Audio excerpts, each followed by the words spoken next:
अमेरिकी राष्ट्रपति ने दुनिया भर के मुल्कों पर टैरिफ लगाया, जिसमें भारत के ऊपर 25% टैरिफ आयद किया था। भारत और अमेरिका के बीच ट्रेड डील न होने से नाखुश अमेरिकी राष्ट्रपति डोनाल्ड ट्रंप ने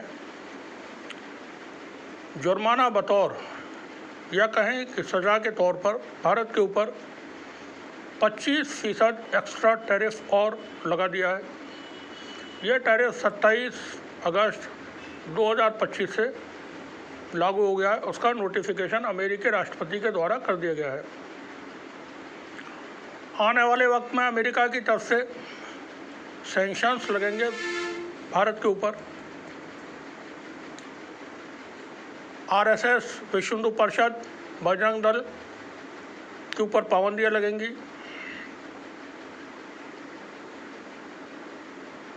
ये होगा, आप देखेंगे ऐसा होगा।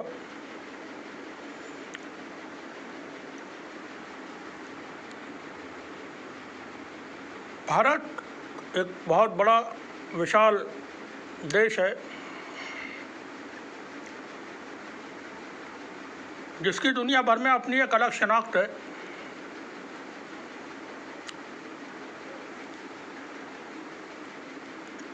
यहाँ की चीज़ों को, यहाँ के लोगों को, यहाँ की सभ्यता को, यहाँ की संस्कृति को, संगीत को, गीत को, अभिनेताओं को,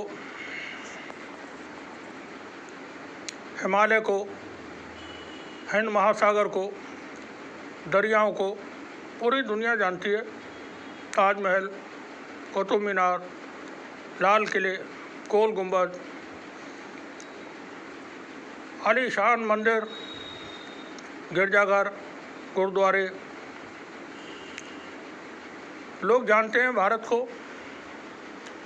मगर पिछले 10 सालों के अंदर भारत की पहचान ख़राब हुई है। इसको ख़राब करने का काम आरएसएस की जो विचारधारा है और उसकी जो सरकार देश के अंदर चल रही है, उसने करने का काम किया। ऐसा होता नहीं। अगर प्रधानमंत्री मोदी 2014 में पहली बार जब प्रधानमंत्री बने थे, उस वक्त वो देश के लिए काम करने का सोचते, देश के लिए काम करते, देश के अंदर जो तंत्र है, इंफ्रास्ट्रक्चर है, उसको मजबूत करते। देश के अंदर जो नफ़रत आरएसएस ने फैलाई है, सांप्रदायिकता फैलाई है, लोगों में उबाल पैदा किया है, उसको थामते। तो ये दिन देखने को न मिलते। अब भारत के लिए बड़ी उलझन वाली स्थिति है, परेशान कर देने वाली स्थिति है, क्योंकि भारत के अंदर प्रधानमंत्री मोदी ने जो बयान दिया वो डराता है। प्रधानमंत्री मोदी का कहना ये है कि अब कोई भी कैपिटलिस्ट भारत में आए, यहाँ पर वो अपने यूनिट्स कायम करे, माल बनाए, उसके लिए वो dollar, pounds, sterling, yuan, rouble और दुनिया की जो भी करेंसी चाहे इस्तेमाल कर सकता है। वो करेंसी काली हो या गोरी हो या नीली हो या पीली हो, उससे कोई फ़र्क नहीं पड़ता उनके ऊपर। अब डॉलर तो भारतीय करेंसी नहीं है, पाउंड भारतीय करेंसी नहीं है। अमेरिका जिसने अभी टैरिफ लगाया है देश के ऊपर सज़ा के तौर पर, अब कोई उद्योगपति आता है और डॉलर खर्च करके भारत के अंदर मैन्युफैक्चरिंग करता है, तो स्वदेशी किस तरह से हो सकता है? पैसा डॉलर होगा, लेबर भारत की होगी, ये काम तो अब भी होता है, विदेशी कंपनियां यही काम करती हैं। और फिर जिस तरह की बातें प्रधानमंत्री मोदी ने की हैं, उसके बाद कोई भी देशद्रोही संस्था, कोई आतंकवादी संगठन, कोई शेल कंपनी के जरिए या किसी भी व्यक्ति के जरिए अपना पैसा भारत के बाज़ार में लगाता है, तो इसके बाद क्या नतीजे सामने आएंगे,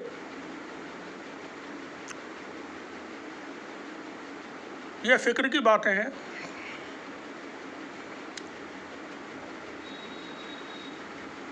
देश की जो लीडरशिप है, मौजूदा लीडरशिप जो सत्ता चला रही है, आरएसएस की लीडरशिप जिसका सत्ता पर कंट्रोल है, उसके पास देश को चलाने के लिए कोई भी नीति, कोई विजन, कोई कार्यक्रम नहीं है।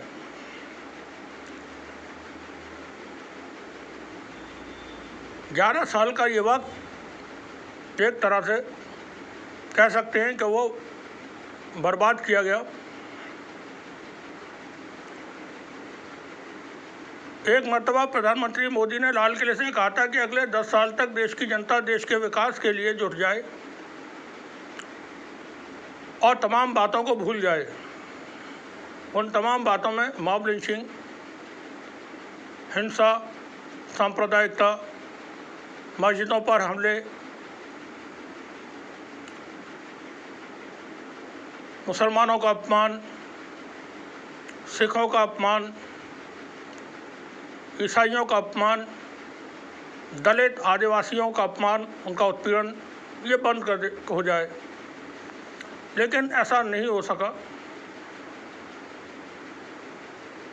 वो करना भी शायद नहीं चाहते थे। अगर करना चाहते तो ये काम फौरन हो जाता।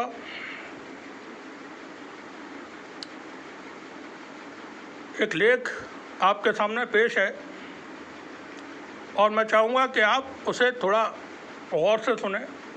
हम और वो, हम और वो,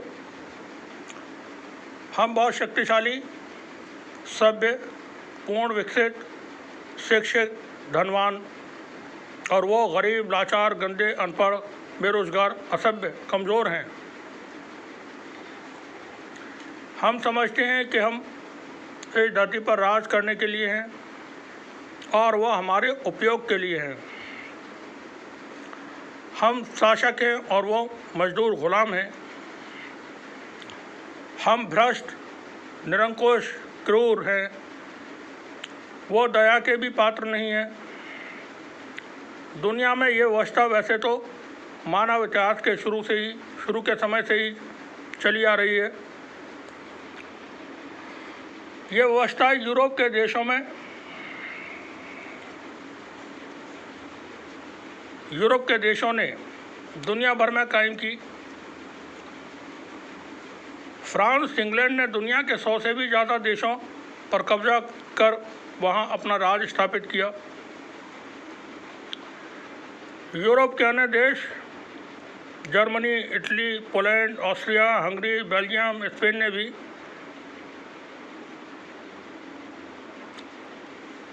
एशिया, अफ्रीका के देशों पर कब्जे किए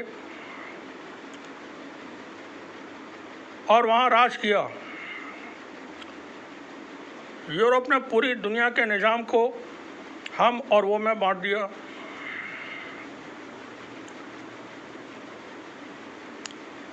सदियों तक इन देशों को लूटा, नरसंहार किए।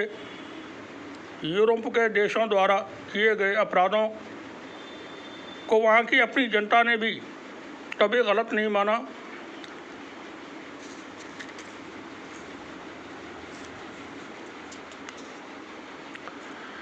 इस काम में बड़ी भूमिका यूरोप के देशों के बुद्धिजीवी वर्ग, लेखकों, समाचार पत्र पत्रिकाओं, सिनेमा ने निभाई। जिस समय इंग्लैंड और फ्रांस अत्याचार, और दमन की तमाम हदों को पार किए जा रहे थे। इन देशों के लेखक अपने लेखों उपन्यासों में लिख रहे थे कि इन देशों के अति पिछड़े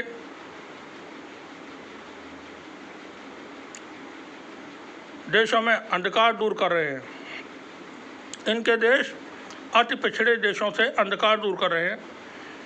वहाँ की जनता की भलाई के लिए काम किए जा रहे हैं। यूरोप के सैनिक अत्याचार नहीं कर रहे हैं, बल्कि वो इन गरीब देशों में मौजूद समाज विरोधी अपराधी विद्रोहियों को ही सजा देते हैं ताकि वहाँ का कानून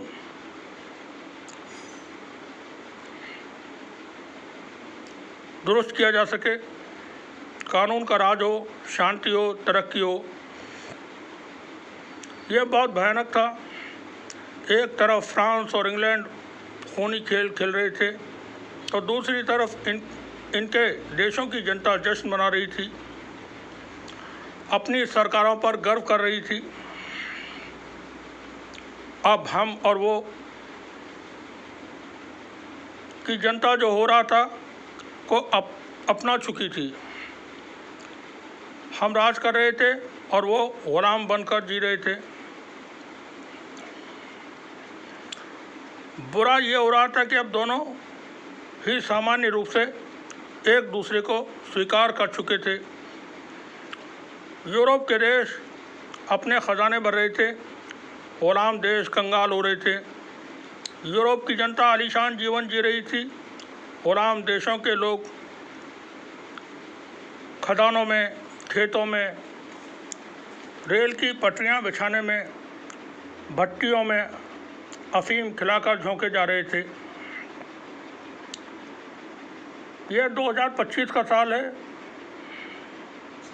बदलाव भी कुछ भी नहीं है। हम हमें और वो आज भी वही हैं जैसे कभी थे। अब सिर्फ चकाचौंध में बदले हुए रूप स्वरूप हैं।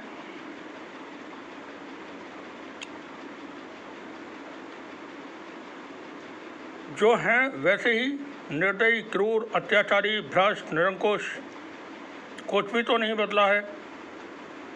अब अमेरिका, रूस, चीन हम की भूमिका निभा रहे हैं। यूरोप अपनी भूमिका बनाए रखने के लिए झटपटा रहा है। अमेरिका, रूस, चीन ने गुप्त समझौते कर रखे हैं, दुनिया को बांट लिया है। अमेरिका किसी देश को डराएगा तो वो रूस, चीन के करीब चला जाएगा, और चीन किसी देश को धौंसाएगा तो वो अमेरिका की शरण लेगा। इस तरह से इन महाशक्तियों का खेल चलता रहेगा। छोटे बड़े, कमज़ोर, गरीब, विकासशील देश न चाहते हुए भी महाशक्तियों के घुटनों में पड़े रहेंगे और उनकी सत्ता, गरीब देशों की सत्ता,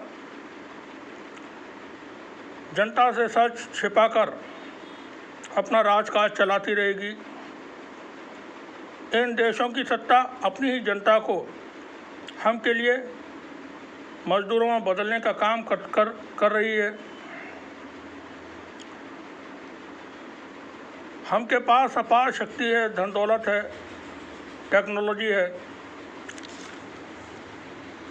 वो के पास सब कुछ है, पर वो हम के दमनकारी तंत्र का सामना करने में सक्षम नहीं है। अगले दशकों में जो दुनिया होगी उस पर हम की साम्राज्यवादी व्यवस्था का टोटल कंट्रोल होगा। जैसे पहले वो यूरोप की ग़ुलामी करने को मजबूर थे, आने वाले दशकों में अमेरिका, रूस, चीन का दुनिया भर में कब्ज़ा होगा। ये कब्ज़ा वहाँ की सत्ता या व्यवस्था पर नहीं होगा। ये बाज़ारों पर कब्ज़ा कर उन्हें असहाय कर रखेंगे। अपना माल इन देशों में भर देंगे और वहाँ के कारखानों, निर्माण संस्थाओं को निष्क्रिय कर देंगे। ये अपनी कंपनियां गरीब देशों में लगाएंगे, माल तैयार करेंगे। इसके लिए इन्हें गरीब देशों में मुफ्त की जो लेबर, बंधुआ मजदूर गरीब देशों की सरकारें तैयार कर उपलब्ध कराएंगी।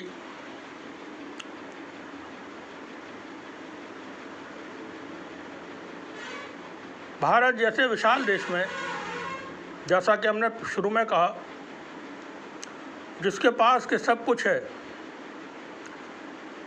मगर वो मजबूर है हमकी तानाशाही सहने के लिए और वो बने रहने के लिए। ये हम और वो की तफरीक सदियों सदियों पुरानी है,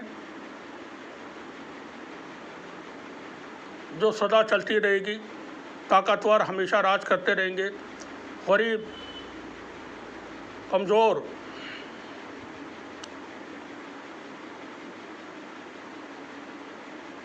उनका साधन बने रहेंगे। वो की सरकारें हम के आगे मौन रहेंगी। उनके शासक सब कुछ जानते हुए भी अपनी जनता को धोखा देंगे, क्योंकि वो चाहते हैं कि हमारी सत्ता किसी तरह चलती रहे और ये जो जनता है, ये जनता इसी तरह से जीने के लिए आदी हो जाती है, आदी हो चुकी है। तो ये सब कुछ सहती रहेगी।